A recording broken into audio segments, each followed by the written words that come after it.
Welcome to Channel. Trump is back to his old tricks, this time using America's Golden Dome missile defense program as a bargaining chip to pressure Canada into becoming the 51st state. With Prime Minister Mark Carney set to visit the White House next week, Trump is treating the meeting as another chance to advance his annexation fantasy. What he doesn't seem to grasp, however, is that his strategy reveals more weakness than strength. Trump's trademark bullying tactics are backfiring in spectacular fashion, and Mark Carney isn't budging. The timing couldn't be more critical. Canada and the U.S. are preparing for a major review of their free trade agreement next year, and Trump is already using the moment to fuel his annexation rhetoric. But this time, it's about more than trade. Trump has added a new twist to his pressure campaign, the Golden Dome missile defense program. After Canada requested to join the system for joint security, Trump's response was predictably transactional. He suggested Canada could only enjoy those benefits for free by becoming America's 51st state. It's classic Trump, turning what should have been a straightforward defense cooperation discussion into yet another exercise in political extortion and expansionist fantasy.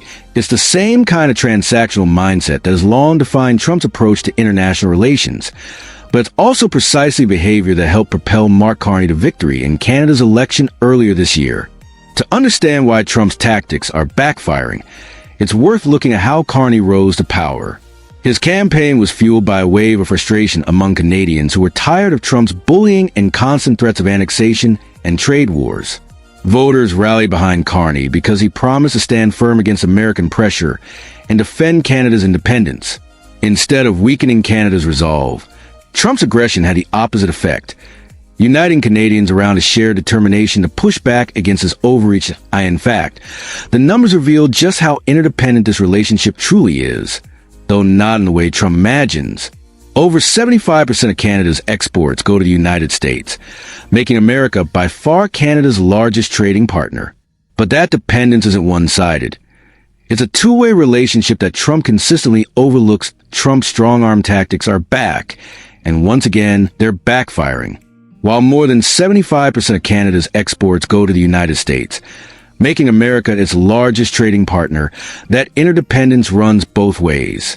Canada is also the United States' biggest energy supplier, and the two nations' supply chains are so tightly linked that Trump's tariffs are hurting American manufacturers and consumers just as much as Canadians. In recent months, Canada has tried to calm tensions by removing many of its retaliatory tariffs to match U.S. exemptions under the USMCA. It was a clear gesture of goodwill, an invitation to rebuild trust. But instead of seizing that opportunity, Trump read it as weakness and doubled down on his pressure campaign. The timing makes this even more significant. Both governments have begun consultations ahead of the first formal review of the USMCA in 2026, a pivotal moment to reset the economic relationship. Yet Trump seems intent on treating it as another chance to extract concessions through threats and intimidation.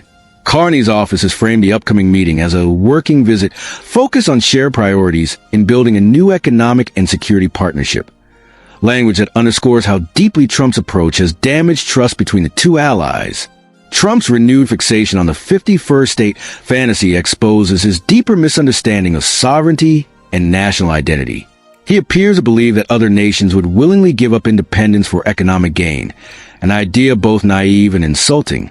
As historian Robert Bothwell of the University of Toronto put it, Trump's behavior isn't diplomacy, it's extortion. He's essentially telling Canada it can have access to U.S. defense systems only if it sacrifices its sovereignty. Political scientist Daniel Beelan of McGill University highlights two risks for Carney. Trump could revive the 51st state rhetoric publicly to humiliate him, and a lack of visible trade progress could give Carney's domestic critics ammunition. But Carney has already proven he can stand up to Trump and win. During their last White House meeting in May, Carney directly asked Trump to stop calling Canada the 51st state. Trump's return to that language now shows either he didn't take the request seriously, or he simply doesn't care. Either way, it's a serious miscalculation. The upcoming USMCA review gives Canada more leverage than Trump seems to realize. The treaty secures over 85% of Canada-U.S. trade under binding obligations. By acting as though he holds all the cards, Trump risks undermining America's own economic interests. His bullying is already pushing Canada to diversify trade and defense partnerships, reducing dependence on the U.S., the opposite of what he claims to want. The Golden Dome missile defense dispute perfectly illustrates the problem. Canada's request to join the system is logical. Both nations share the longest undefended border in the world and face common threats. A rational U.S. president would negotiate cost-sharing and joint participation. Instead, Trump treats it like a shakedown opportunity, demanding territorial concessions in exchange for cooperation. This transactional mindset shows he doesn't understand alliances.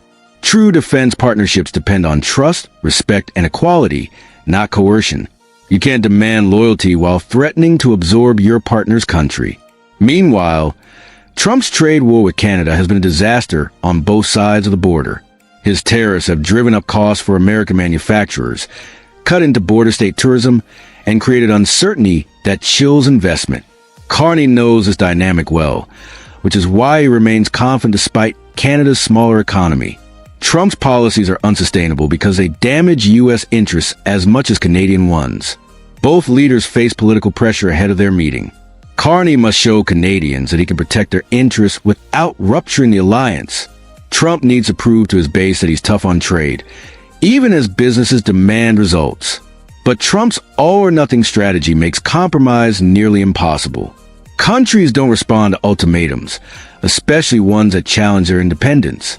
Ultimately, the meeting will test whether Trump can separate political theater from serious policymaking. Can he engage with Carney on practical issues like trade and defense, or will he keep treating Canada as a prop in his domestic show? The U.S. Canada relationship is among the most important in the world, economically, strategically,